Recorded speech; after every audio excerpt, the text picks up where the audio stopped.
Welcome everyone to Expanding Your Consciousness. And today is September 27th, 2022. And tonight it's an open forum. And so I'm going to open it to the group if they have some ideas as to what they'd like to talk about tonight.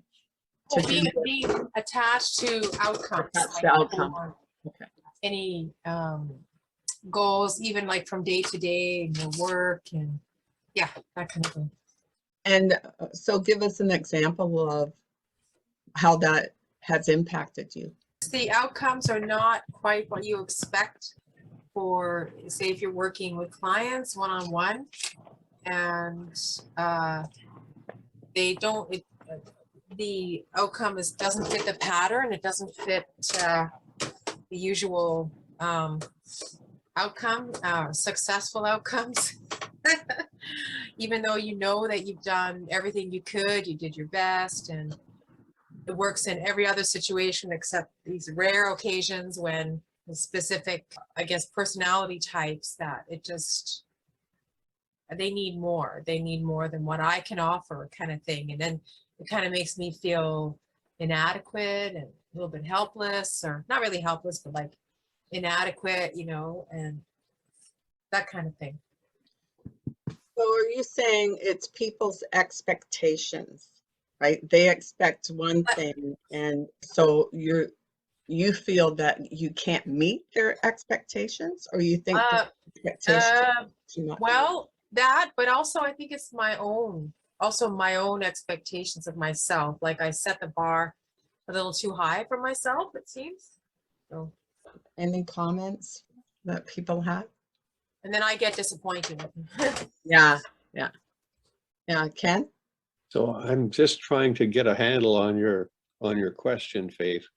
And it looks like the reason for your disappointment is because of your expectations, that you did something and the result was just fine, but your expectations weren't met, and therefore you were not satisfied when you should have been satisfied. Is that right?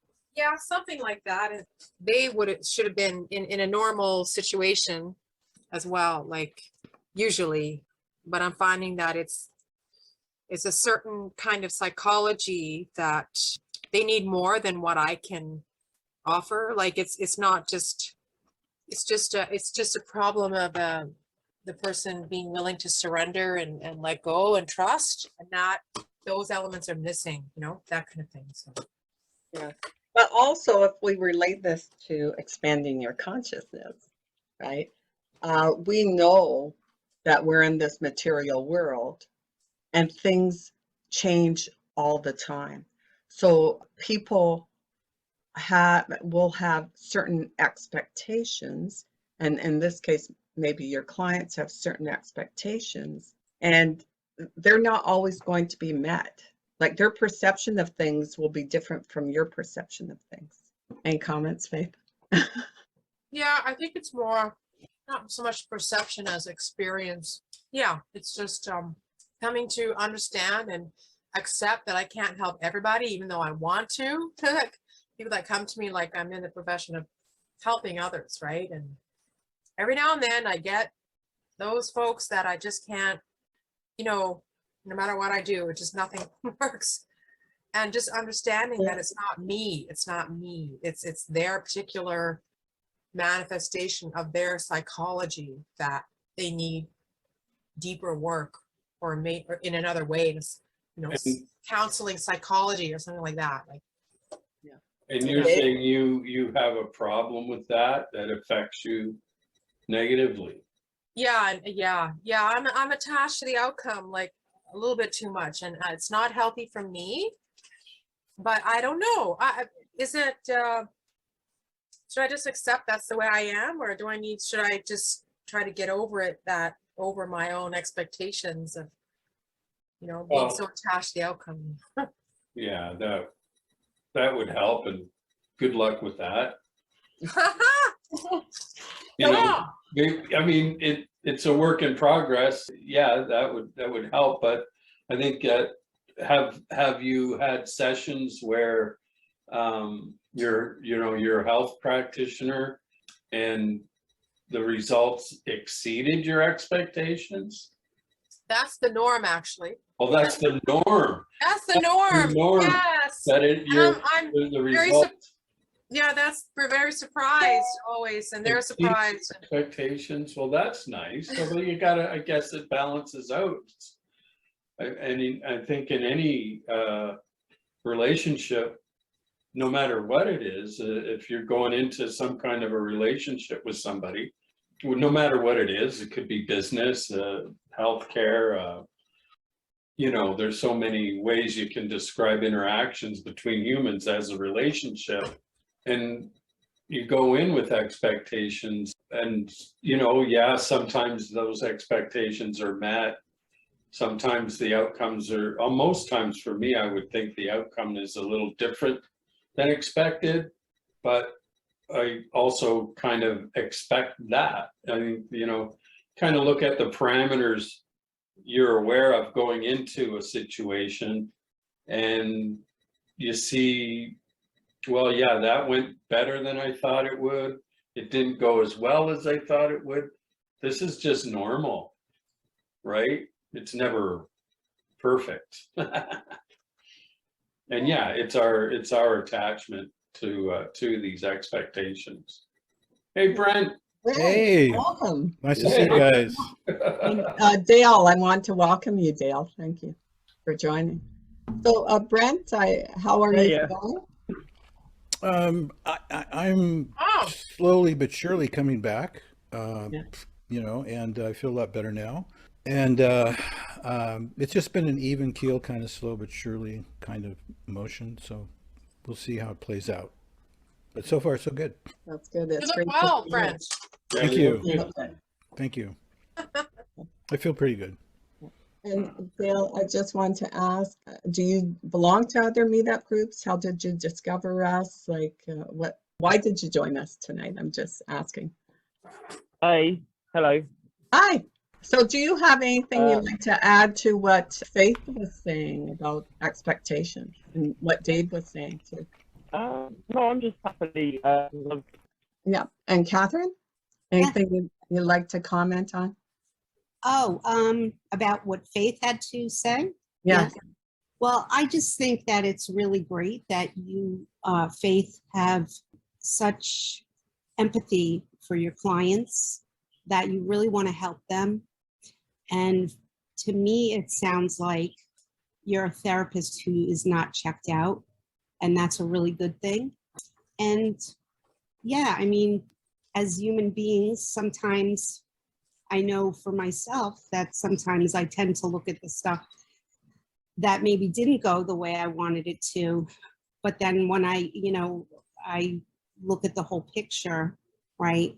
And I say, wow, but you know what? I really made a difference here or there, or, you know, and then I can add up a lot more positives than the negatives. But I think it just, sometimes it's human nature to go back into that, what, you know, the negative, or it's part of our, I think, survival reptilian brain that hasn't left us completely yet. So. Oh, yes. Yeah. Yeah. But it sounds to me like you're conscientious and you really care about your clients. So, and that's a good thing. Yes. You know, not you. everybody is for everyone. And I do hypnotherapy, quantum healing hypnosis technique. And I don't know if anyone has heard of it. It's by Dolores Cannon. I was trained by her. And I also did regular hypnotherapy. You know, I've trained in that. But what I have found is that not everybody is ready for that type of hypnosis. You know, they need a more general kind of hypnosis, or maybe they need therapy first, or maybe they need to go to a 12-step program to, you know, deal with some of their addiction demons before they can do that kind of work. So everybody's different in what they need. And I know that I'm not for everyone, or what I have to offer is not for everyone. And that's okay. You know? Yeah. And I think that's what a lot of services, right? We kind of learn as we go along who we connect with and who we don't connect with, right? Mhm. Or even agencies, we've all dealt maybe with different banks or different other services and go, you know what, I just don't jive with this business, right? So I have to work with another business or something. So, Right. yeah, Yeah. but, yeah. Faith, anything else? Yeah, thank you for your kind words. Very appreciated there, Catherine. Thank you for the work you do in the world. I can only imagine that it's not easy to listen all day long to people and what they're going through. Yeah. So I give you a lot of credit. Thanks. Thanks. Appreciate that. Anyone else have another topic or area they'd like to discuss? So Kenny wants to talk, and Okay. I had a very unusual experience yesterday. I just wonder if anybody else had. I was talking to a medical practitioner and during a treatment that I was getting, and we were started to talk about her religion, which is Catholicism. I converted to Catholicism when I was 60 years old. And I love to study all these things. So you can study better if you really get into it. So, so let's convert. So anyway, what she was describing was nothing short of miracles that occurred, and they're quite commonly known. But this person was so sincere that I believe what she said literally. And she said she had been visited, and she knew other people who had been visited by the Virgin Mary. So those of us who are skeptic would say, okay, that's a hallucination. And because you follow faith, you would get that kind of a hallucination. But I don't go there. I'm thinking, no, she really was visited by the Virgin Mary. And this thing that we call the Virgin Mary, whatever that is, that Catholics refer to and have great faith in, what I'm trying to say is that there is a reality to their mythology. So someone outside of Catholicism might say, well, that's just a story. It's just a myth. And, those are nice experiences to have. And it's like having a lovely dream. But it didn't come across that way at all. It came across like the real thing. So I'm just wondering if anybody else has encountered anything like that. Because with this person, I definitely encountered it. She was a real believer and had a couple of different stories about these encounters. But about 10 years ago, I had a business friend, and we were involved in a private placement of certain stocks and everything else. It was a business thing. But he could see that I had a spiritual bent to my manner. So he told me about an experience he had, and he was not as much as deep a Catholic as this one, but similar thing happened to him. And these visions can be accompanied by the scent of roses.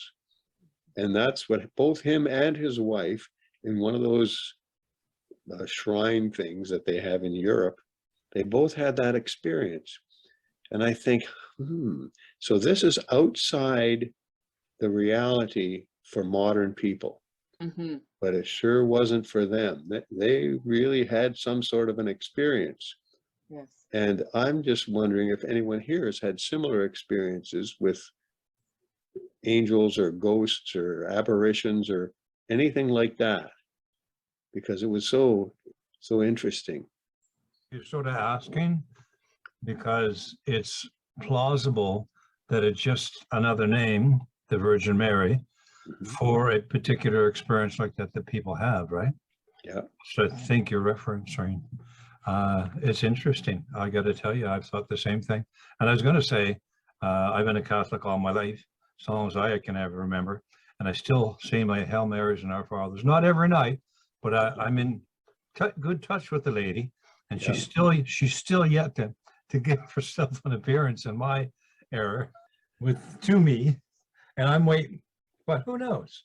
As long as you keep yourself open, wherever that spirit, wherever something unusual, nothing that profound, but nothing offensive.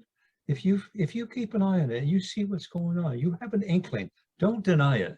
don't look away. Make sure you investigate, at least for your own conscience, if not for everybody else's, because you'll want to tell a story if it's worth telling, and you'll have to back it up somehow. Mhm. Okay, sorry, Ken, thanks. Thank you. Dave, you have any comments? Yeah, I grew up Roman Catholic also, and and I still do to this day. It kind of resurged. It came back into my life, this faith, and especially in the Virgin Mary. And I've never had a visitation, but I always felt a connection, and I guess that's the faith part of it, that I believe that this presence is here. And but I had, grew up Catholic, rebelled, went searching, got into other spiritual, got into Buddhism. I got into the, Wicca, goddess, goddess religion, that sort of thing, and studied that. And I found, well, these in the Buddhist tradition, Kuan Yin or Tara, green, white, Tara, to me started to become this entity. It's a powerful goddess energy, you might say. And I thought, but to my mind, in my experience, there wasn't any difference. And I thought, this is common. And then of course I relate it, to Carl Jung's work, and mythology, and our common unconscious that informs our reality, and all of these things that are common. And so I thought, well, there's been many recorded visitations by the Virgin Mary, and many eyewitnesses, and I thought, well, I'm going back to that, and especially when I was tending my mother through her illness, I started praying to the Virgin Mary, and for my mother's recovery, or just help her pass on, right? Don't continue with this lingering suffering. And there are certain times where I really felt that those prayers were answered. There were certain indicators that people that weren't familiar with what I was doing, they didn't know that I was praying for this, a good outcome, and it was the healthcare workers around my mother, and they're going, so many times they would just say, this just doesn't happen. It's amazing that these things all fell into place, and your mother's getting the care she is. It's amazing her recovery is happening the way it is. I think it's because she wanted to recover, and you were there to help her want. Yeah, well, there's all of that, having that energy around and that support, that's definitely going to help. But especially when she started going into palliative care, and that was when COVID just hit, there were things that happened that were, the caregivers, the doctors, and there's just things went so smoothly and opened up for her, and she got the care she needed, and they were all saying, this just doesn't happen like this, right? Everything just fell perfectly into place. And It's got to be a good feeling for your mom, for you, for your mom. Well, yeah, I mean, it was like that, and she's not having a hard time with it. Well, yeah, the things could have been a lot worse. Yeah. And things went incredibly well. And at that point, she wasn't really that aware, but I mean, she would have been aware because, it would have been a lot more difficult for her if things hadn't happened the way they did. And so that was, for me, that was, you know, it affirmed that there's definitely a relationship here. There's this Did you ever tell did you ever tell her you loved her? all the time. I bet. That's good. Huh? You showed it too. I don't have to tell you, but you showed it. Yeah, no, it was, you know, but that's an example of, and I mean, I could have been, you know, just as easily, I just could have been putting my faith in this other, you know, version of the entity. But I believe that there definitely is Should we look for it, Dave? Should that be a priority to look for those entities that we feel are sort of complete and we can follow? I would think that it's something very personal, and that if you find that in your life, then yeah, you should have faith in it and believe in it, and Don't think you're going to stumble over it. If it passes your way or passes in front of you, recognize it. yeah, If sure. if Yeah. it's going to be important in your life, you'll see it. You'll see Yeah. what's there. Yeah, I think it starts, I guess, I don't know where it starts, but it definitely have a real firm belief that there's a veil and we don't see everything, and there's, like, I don't, but I feel it. I believe in it and I feel it. And there's other times I've asked for help and things have happened instantly. And so. And That's got to take at least 3 or 4 Our Fathers, let alone 15 Hail Marys. I say mine up, buddy. I'm going back to that about asking for help. And I guess that's where what I do, you know, if I'm in a situation where most people might panic, I just go, help me through this, right? And then it goes smoothly. So Yeah, who I'm asking, I have no idea. I just put it out there. Catherine? Yeah, I love this topic, and it's really interesting because I was just on a Zoom call a little earlier, and I was telling them this story about something that happened with me. It's like the first time that I ever really shared that story, you know. And when I was done, I think people just, they didn't really know what to say. It was so weird to them. But I get a lot of phenomena and stuff. Yes. I take pictures and videos. And I've had a lot of experiences, like consciousness kind of type experiences. I am not religious. I'm I consider myself spiritual, so I'm open to all different faith traditions and religions, all of the highest truths that span throughout all of them. For me, I feel they are truth, which is love and unity. And that's what I, you know, that's kind of what I go with now. But I was raised Catholic as a kid, so I'm familiar with Mother Mary and Jesus. And so that was my dog. He has a cough, so I apologize. So yeah, so I've had some very interesting experiences in my lifetime, and I've actually, you know, caught a lot of them on film and video, and one of the things that happened was I experienced Mother Mary in a, like an apparition form in my room, and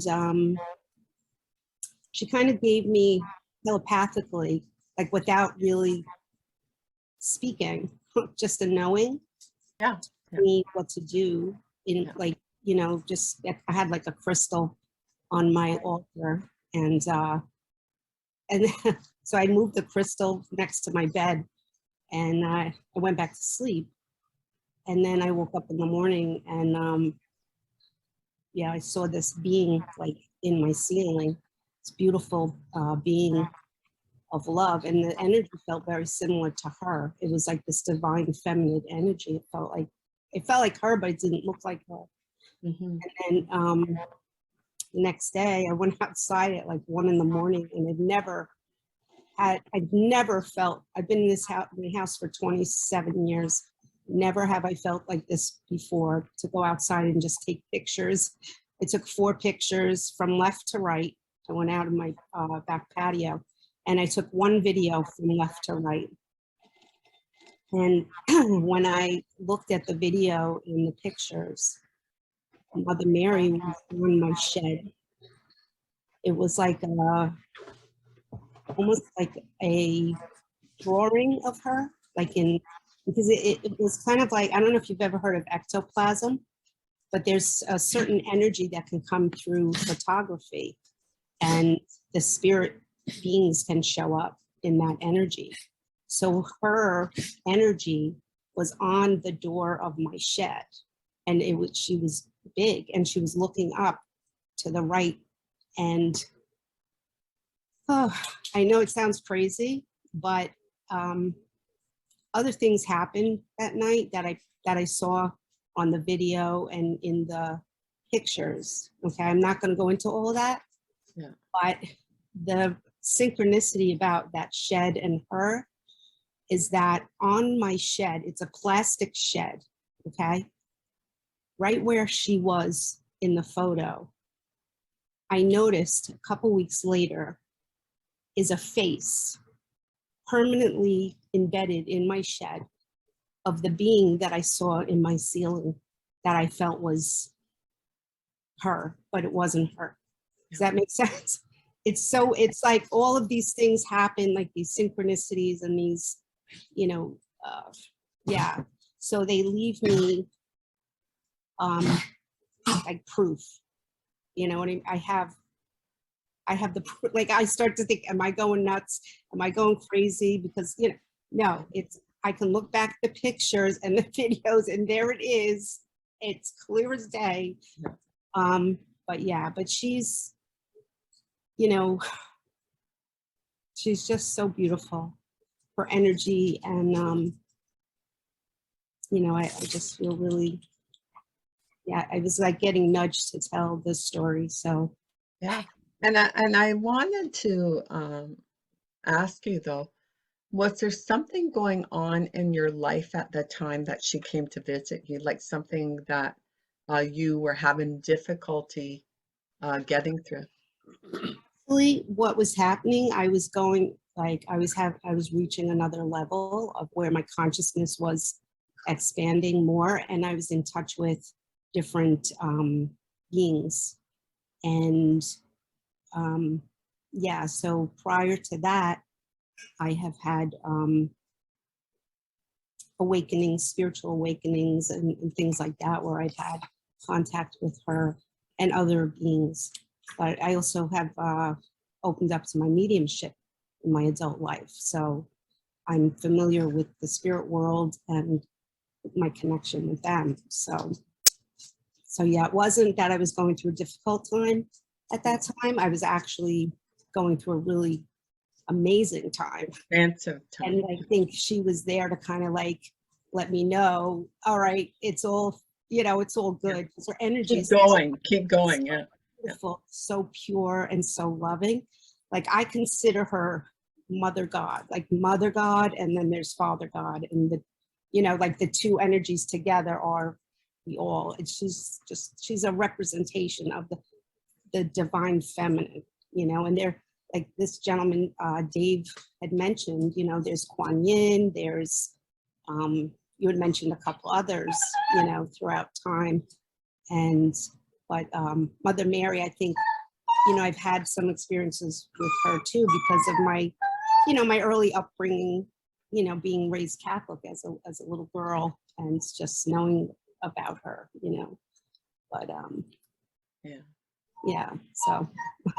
Thank you for that. Yeah.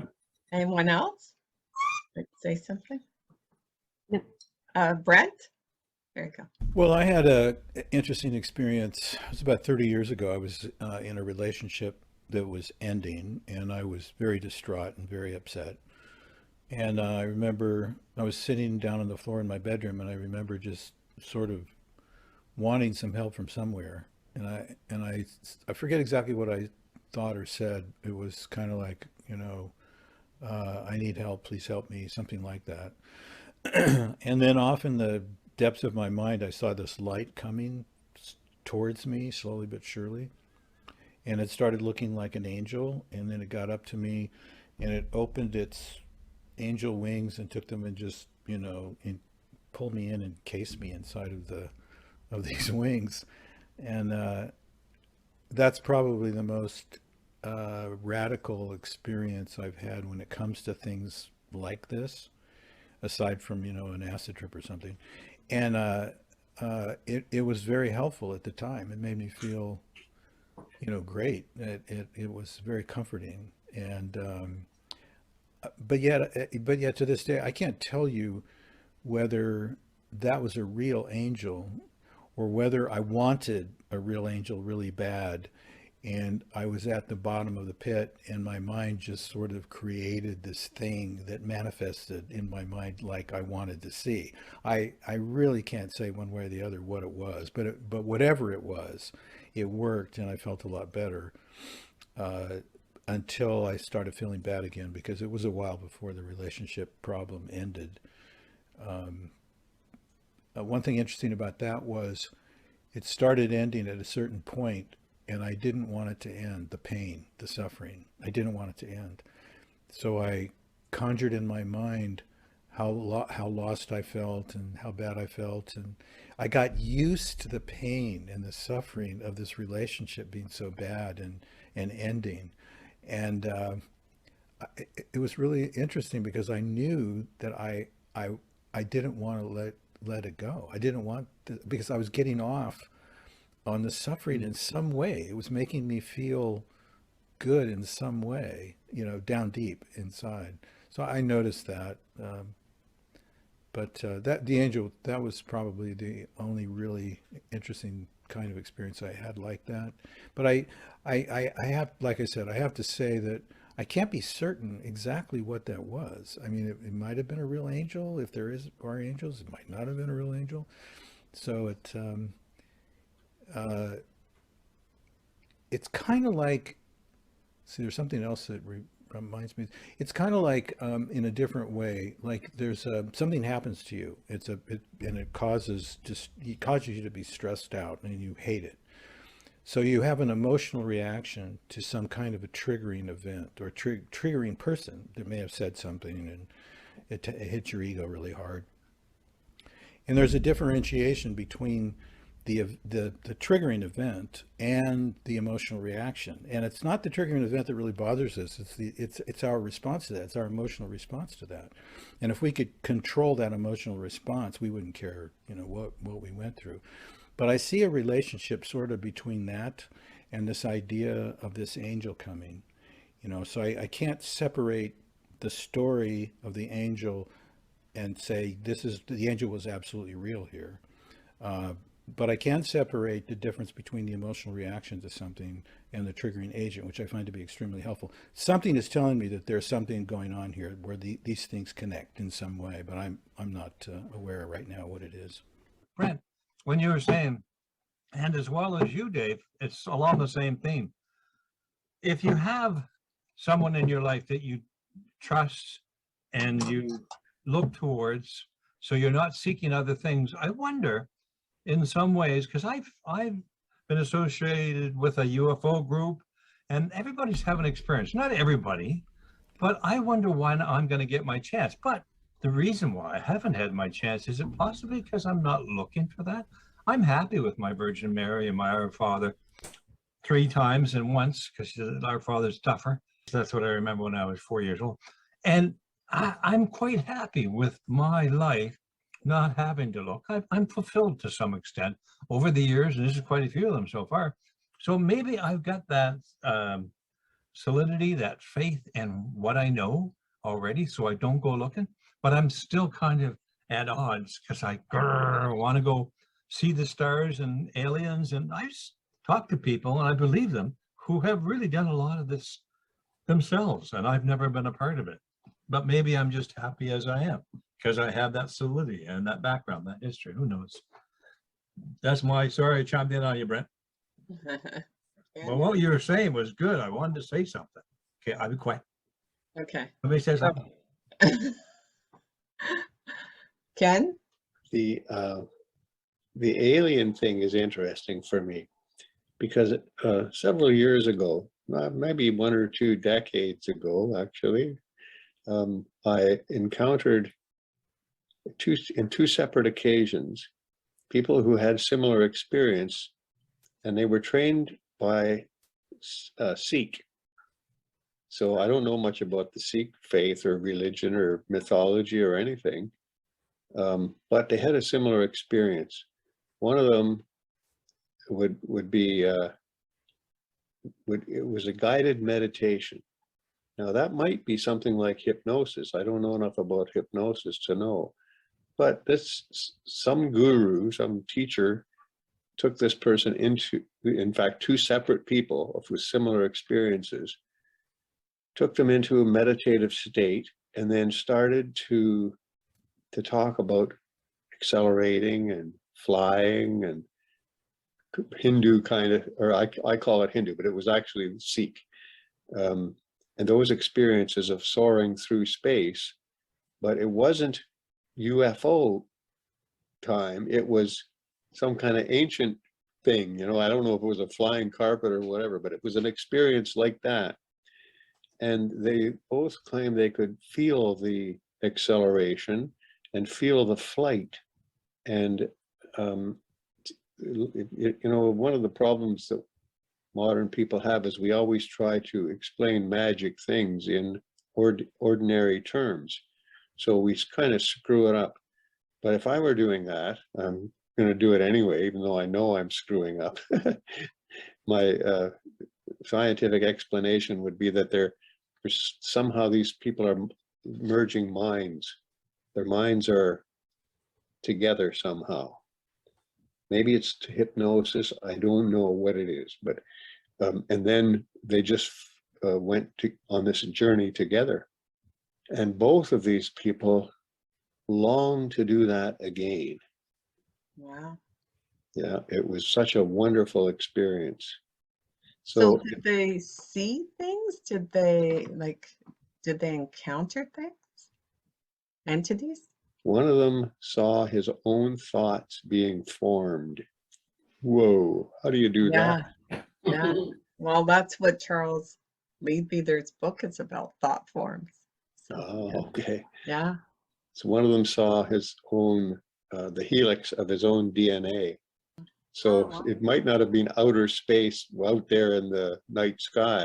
It might have been inner space, somewhere between the atoms and your nose or whatever. Who knows? If we try to find a modern expression, we just spoil the experience. That was good. That was looking inward. You took the introduction and saying the helix of your own DNA. And I'm thinking, where's that coming from? And then you explain what you were talking about. It's not outward. You're looking inward now. Yeah. That's where your own. The thought. Yeah.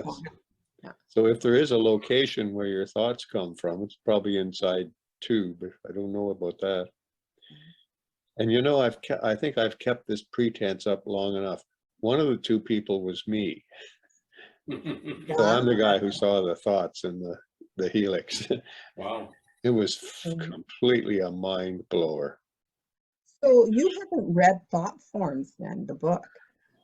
No. Because he was with the Theosophical Society, Leadbeater. Yeah, and I think I may have the book.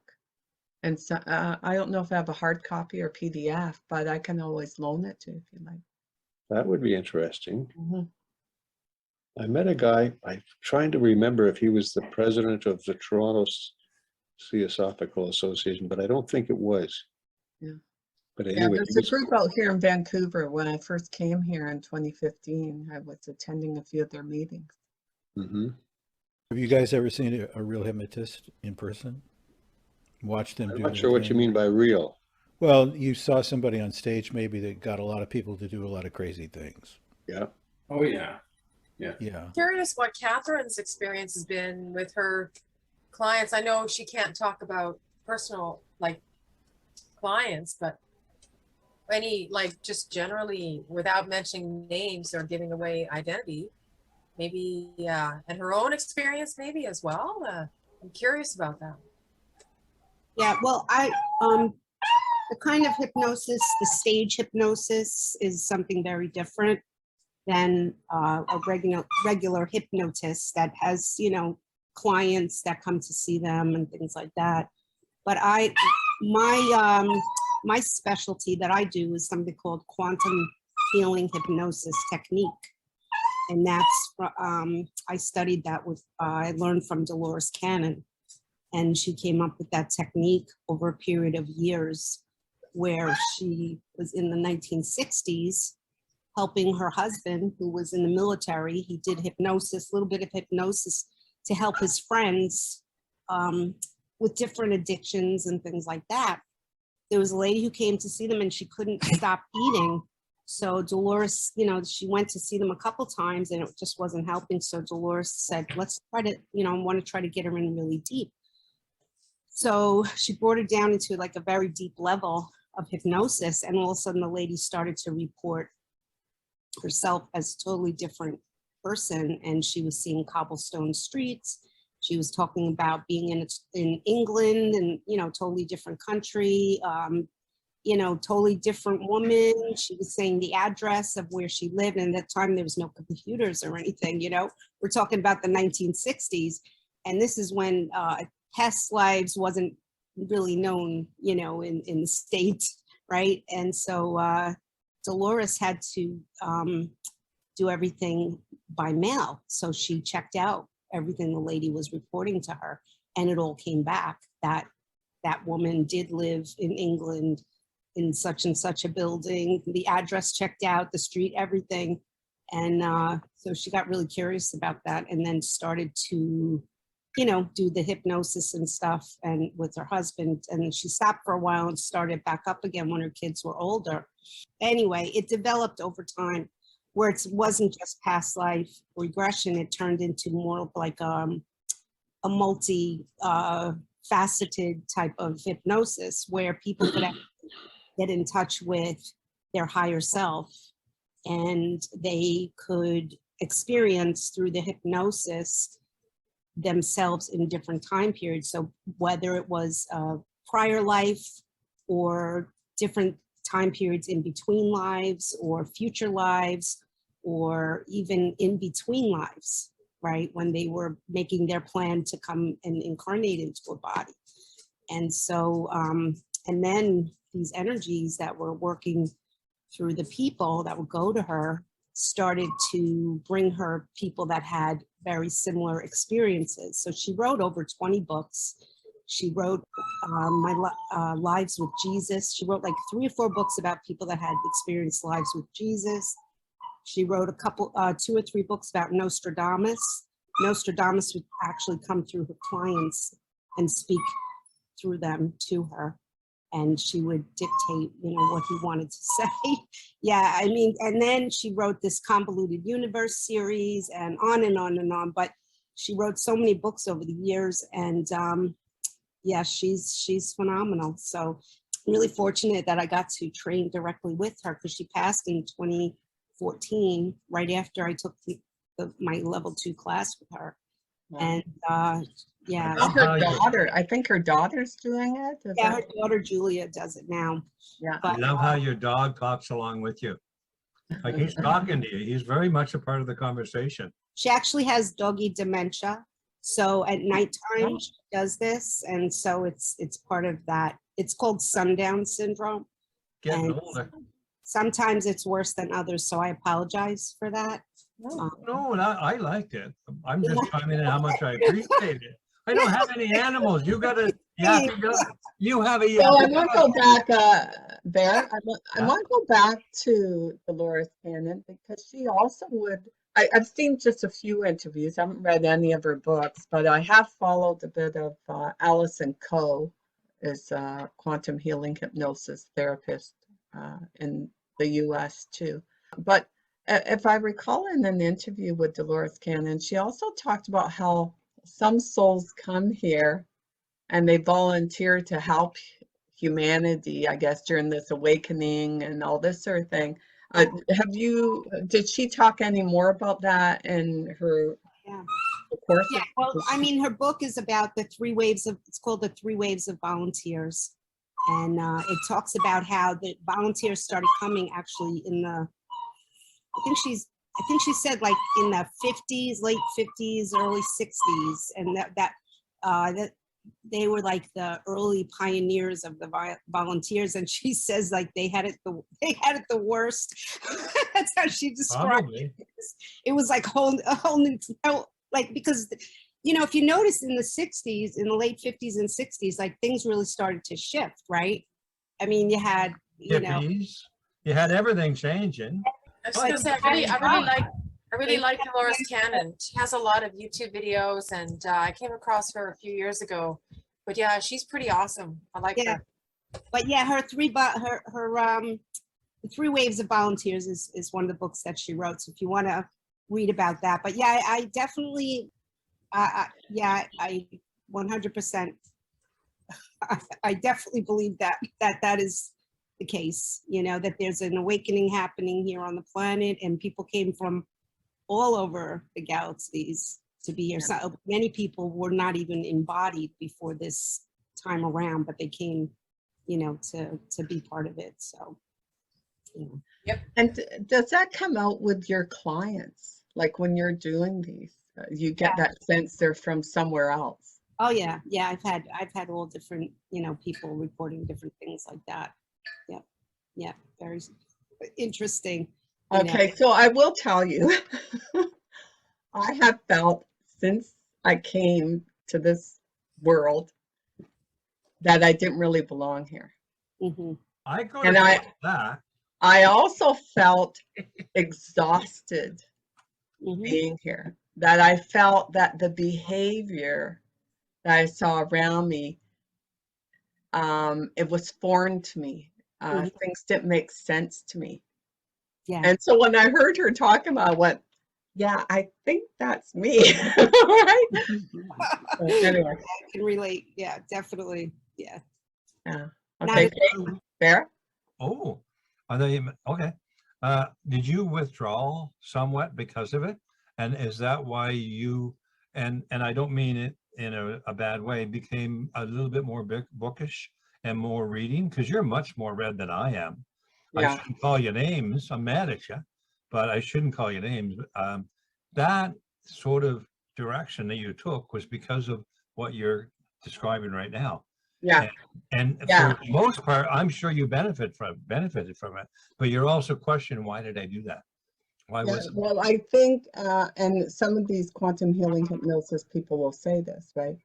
Is that often, usually they're quieter people. They are more introverted, right? They probably had their memory erased, so they don't quite know what's going on. So they're relearning. They're trying to figure out what's going on, right?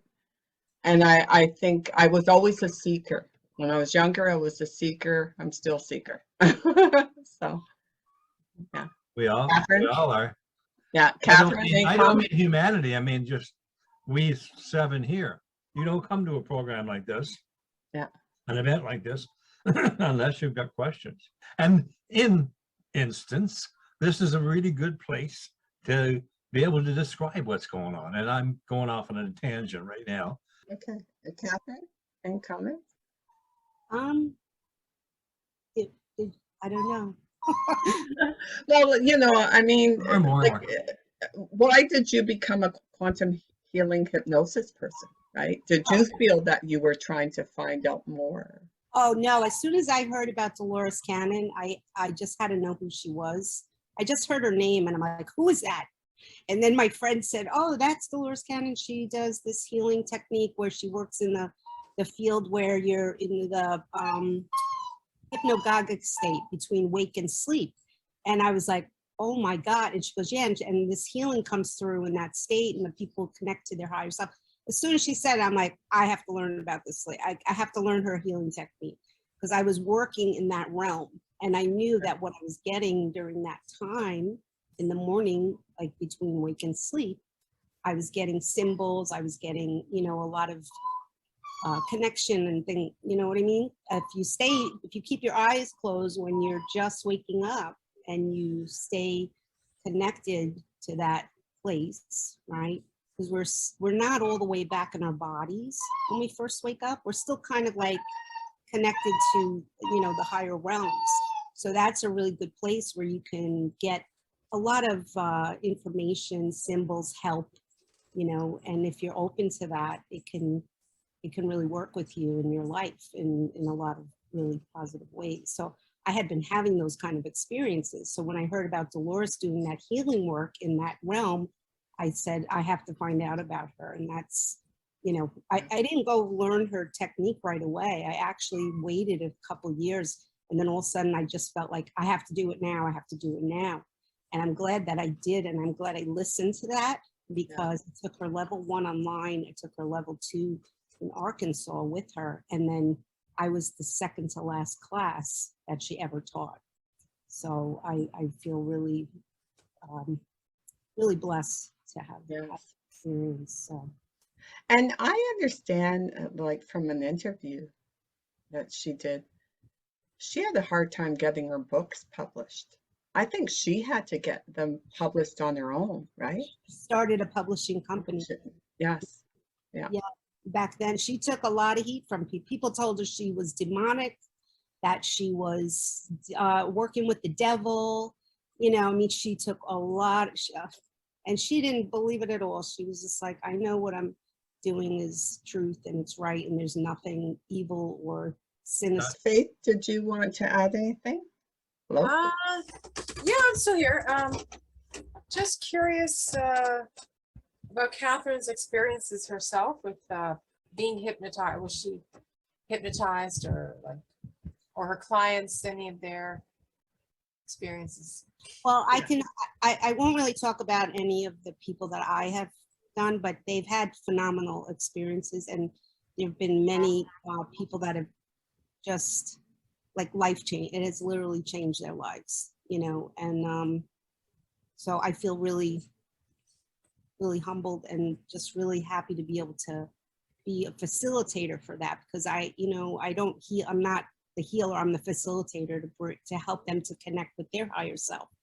But I experienced it myself 2 times where I went for quantum healing, and both of those times were just incredible.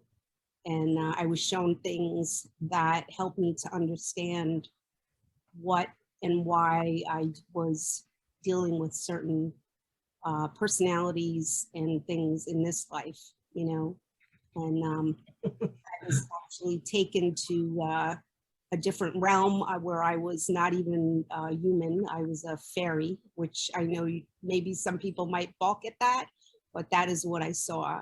And I was led into a crystal cave, and where there was a teacher there, and we all know who the teacher was. I'm not going to say his name, but and then brought me to a different life that I had as a child, but with the same personality that I had a childhood with in this life. And I got to view what happened. It was a similar scenario. And then it was explained to me why it happened again in this life when it had already happened in that life.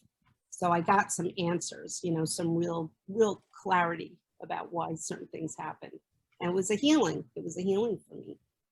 Okay. Sounds wonderful. Yeah. And Dave, you want to comment? I think? I just, I wonder, Catherine, does this relate to what Edgar Cayce used to do? Is it a similar? Oh, yes, that's interesting. Well, actually, it could be seen as a similar way, because Edgar Cayce was a trance channel, okay? And he would tap into the collective, and he's able to medically guide people on what they needed for their medical issues and different things like that. So this is similar in that people that are coming in to experience a quantum healing through the technique and through the hypnosis, they are able to reach a state where they're actually able to experience what it is that their higher self wants to bring through to them to see, to help them in the best possible way Yeah, in this moment, in this lifetime. So right. they'll never bring anything that's too much for the person to see, that's traumatic, that's going to knock them off their path. It's always this loving, beautiful energy that comes through. Mm-hmm. And there's a healing that takes place. There's actually an energetic healing that the higher self does. Right. So it's like they're healing, like I tell them, I'm like, you're healing you. You know, like they'll thank me. They'll be like, oh, thank you so much. I'm like, no, thank yourself, because you did this. You healed you. You know, you were open to the experience. Right. And Yeah. it's the biggest. I think that's a big difference, because Edgar Cayce would tap into their Akashic record and or Right. their past lives and tell them why they're Yeah. having these issues based on a past life experience. Right.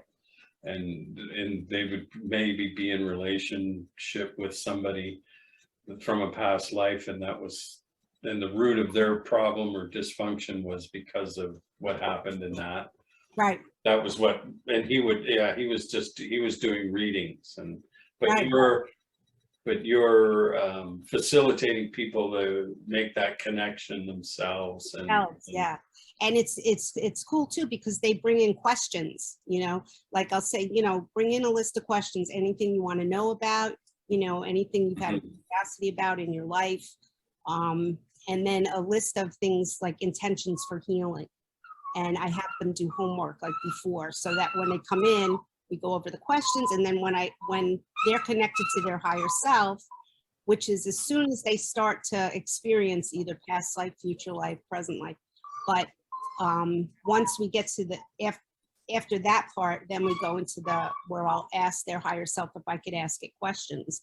And their higher self is, you know, has to say yes 3 different times. And then that's when I ask them the questions that they brought in for the session.